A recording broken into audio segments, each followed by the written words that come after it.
T Narasipura KSIC ಆವರಣದಲ್ಲಿ ಕ್ರೀಡಾಂಗಣ ನಿರ್ಮಾಣ ವಿಚಾರವಾಗಿ ಕಾರ್ಖಾನೆ ಮುಂಭಾಗ ಬಿಜೆಪಿ ಹಿರಿಯ ಮುಖಂಡ ತೋಟದಪ್ಪ ಬಸವರಾಜ್ ಅವರು ಏಕಾಂಗಿಯಾಗಿ ಅಮರನಾಥ ಉಪವಾಸ ಕುಳಿತು ಪ್ರತಿಭಟನೆ ನಡೆಸಿದರು. ರಾಜ್ಯ ಸರ್ಕಾರದ ವಿರುದ್ಧ ಧಿಕ್ಕಾರ ಕೂಗಿ ಆಕ್ರೋಶ ವ್ಯಕ್ತಪಡಿಸಿದ ಅವರು, ಕೆಎಸ್ಐಸಿ ಜಾಗದಲ್ಲಿ ಕ್ರೀಡಾಂಗಣ ನಿರ್ಮಾಣ ಮಾಡೋದು ಬೇಡ, ಮರಗಳ ಹನನ ಮಾಡಿ ಕ್ರೀಡಾಂಗಣ ಮಾಡೋದು ಬೇಡ, ಟಿ ನರಸೀಪುರ ಹಸಿರುಕರಣವಾಗಿಯೇ ಇರಬೇಕು, ಕ್ರೀಡಾಂಗಣ ನಿರ್ಮಾಣಕ್ಕೆ ಬೇರೊಂದು ಜಾಗ ನಿಗದಿ ಮಾಡಲಿ, ಸರ್ಕಾರ ನಿರ್ಧಾರ ಕೈ ಬಿಡುವ ತನಕ ನಾನು ಅಮರನಾಥ ಉಪವಾಸ ಮುಂದುವರಿಸುತ್ತೇನೆ ಎಂದು ಬಿಗಿಪಟ್ಟು ಹಿಡಿದು ಪ್ರತಿಭಟನೆ ನಡೆಸುತ್ತಿದ್ದಾರೆ.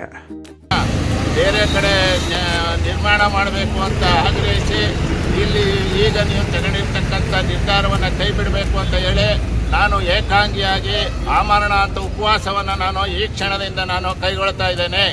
बोलो भारत माता की, बोलो भारत माता की, बोलो भारत माता की.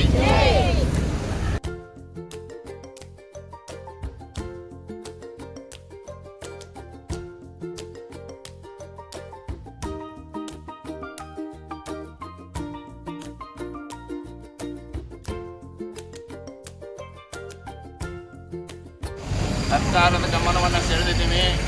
ಈ ಸರ್ಕಾರ ಬಡವರ ವಿರುದ್ಧ, ಪರಿಸರದ ವಿರುದ್ಧ ಮರಗಳನ್ನು ಹನನವನ್ನು ಮಾಡೋದಕ್ಕೆ ಹೊರಟಿದೆ.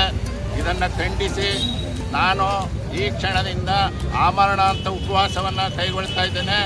ಸರ್ಕಾರ ಈಗಲಾದರೂ ಎಚ್ಚೆತ್ತುಕೊಂಡು ಮುಂದೆ ಆಗ್ತಕ್ಕಂಥ ಅನಾಹುತವನ್ನು ತಪ್ಪಿಸೋದಕ್ಕೋಸ್ಕರವಾಗಿ ಈಗ ಏನು ನೀವು ಕೈಗೊಂಡಿದ್ದೀರಿ, ಈ ಒಂದು ಕ್ರೀಡಾಂಗಣದ ಇದನ್ನು ಬೇರೆ ಕಡೆ ನಿರ್ಮಾಣ ಮಾಡಬೇಕು ಅಂತ ಆಗ್ರಹಿಸಿ ಇಲ್ಲಿ ಈಗ ನೀವು ತಗೊಂಡಿರ್ತಕ್ಕಂಥ ನಿರ್ಧಾರವನ್ನು ಕೈ ಬಿಡಬೇಕು ಅಂತ ಹೇಳಿ ನಾನು ಏಕಾಂಗಿಯಾಗಿ ಅಮರನಾಥ ಉಪವಾಸವನ್ನು ನಾನು ಈ ಕ್ಷಣದಿಂದ ನಾನು ಕೈಗೊಳ್ತಾ ಇದ್ದೇನೆ. बोलो भारत माता की, बोलो भारत माता की, बोलो भारत माता की, बोलो भारत माता की. ಮರಗಳ ಹನನ ನಿಲ್ಲಲಿ, ಬಡವರ ಕಾರ್ಮಿಕರಿಗೆ ನ್ಯಾಯ ಸಿಗಲಿ.